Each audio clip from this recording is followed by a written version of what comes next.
Welcome to PTI. My name is Dakota Davis. I'm here with Javen. And I'm Ayden. Who do you guys think the Houston Rockets will select for their second overall pick in the NBA draft?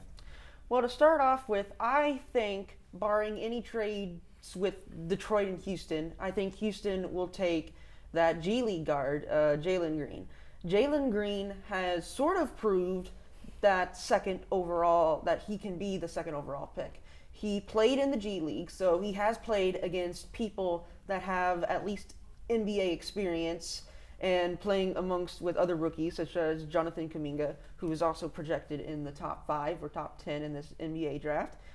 He dropped 17.9 points. He had 3.5 defensive rebounds, and he had 2.8 assists. So he is a proven scorer, and you can just imagine how Houston would be just enthusiastic with that backcourt with Jalen Green and Kevin Porter Jr., who they acquired from the Cleveland Cavaliers earlier in the 2021 season.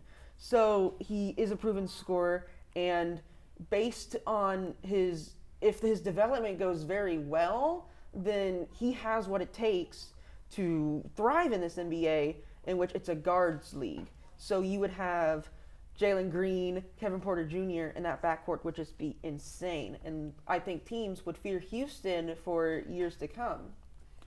Yeah, well, I think the Rockets are going to take Evan Mobley, or maybe if they don't take him, I think they should at least. He got hot in the NCAA tournament. He took a 6 seed like USC to the Elite Eight. He averaged 13.5 points per game in the NCAA, which I know isn't outstanding, but he did it all around the court as well. He averaged 9.5 rebounds, which is pretty dang good. I mean, that's almost a double-double every game in the NCAA tournament, coming up big when USC needs him. And he just seemed very hard to stop. And while I do agree that Evan Mobley will be very good in the NBA, it's depending on if Houston wants to develop him or not. Jalen Green is a scorer, and he has comparisons to, people have compared him to Kobe or Michael Jordan. So with an already proven scorer there, Houston has this option compared to Evan Mobley, who was in college, and he did lead the way for USC all the way to the Sweet 16, I think.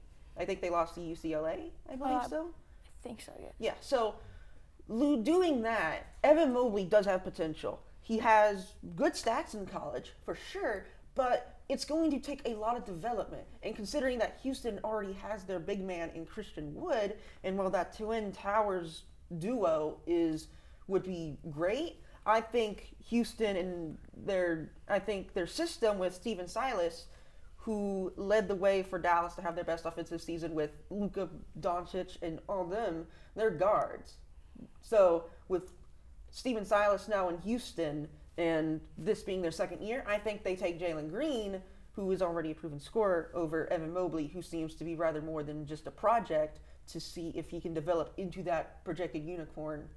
But I do think both will be very good on depending where they land, whether it's Houston or Cleveland or wherever they land. Yeah, well, I think one of the bigger things with Mobley, too, is one, he does not give up the ball. He's not going to take away possessions from whatever team he's on, but also he gets offensive rebounds, and to get another chance at scoring, it's a great opportunity. You guys both had some great opinions. Let's talk about baseball now. Well, I think the front runners for the World Series right now are actually the Milwaukee Brewers. I like the depth they have in the starting rotation and the bullpen, and I think that's big when it comes to playoff time in the MLB. They have Brandon Woodruff, 2.04 ERA, and a great whip. He just looks great right now. They have a great number 2 pitcher in Corbin Burns, and even Adrian Hauser, their number 3 pitcher, is great. It's overall just a great rotation, and while their batting hasn't been the greatest this season, they're 29th in the league in batting average. I feel like they're going to pick it up. I feel like Christian Yelich is going to pick it up here towards the end of the season. And Avisel Garcia's actually had a pretty good season, 17 home runs. As long as they can take the load off Christian Yelich this season, I feel like they could be a great team and front runners for the World Series. I personally like the Milwaukee Brewers pick from the National League. because I think they have what it takes to take on teams like the Dodgers or the Padres or the Giants, or even like some random NL Central team like the Cubs or whoever comes out of that weird division. But personally, on an opinion and based on some sort of bias, but backed with stats, I think the Houston Astros could win the American League pennant yet again, or it could even go beyond that and win their second World Series title. They are number one in offensive stats in most categories, and not just the American League, but in the entire Major League. They are, without a doubt, the best offensive team in Major League Baseball. They lead number one in runs, hits, RBIs, in batting average, on base percentage, and they have struck out like way less than any of the other teams.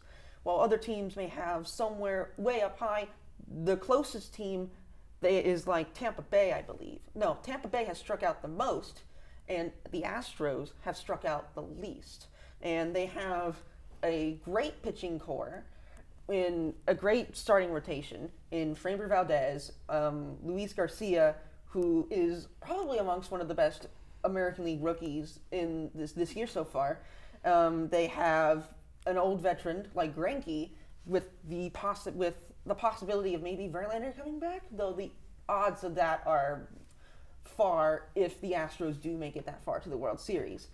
They have a far weaker, though, like you said, a bullpen is good for the playoffs. And the Houston Astros don't have that much of a strong bullpen due to injuries with their system and constant pitchers just not performing well, such as Joe Smith, and you have pitchers like, all that. You guys both had some great opinions. I think it's time to wrap it up. Thank you guys, and yeah.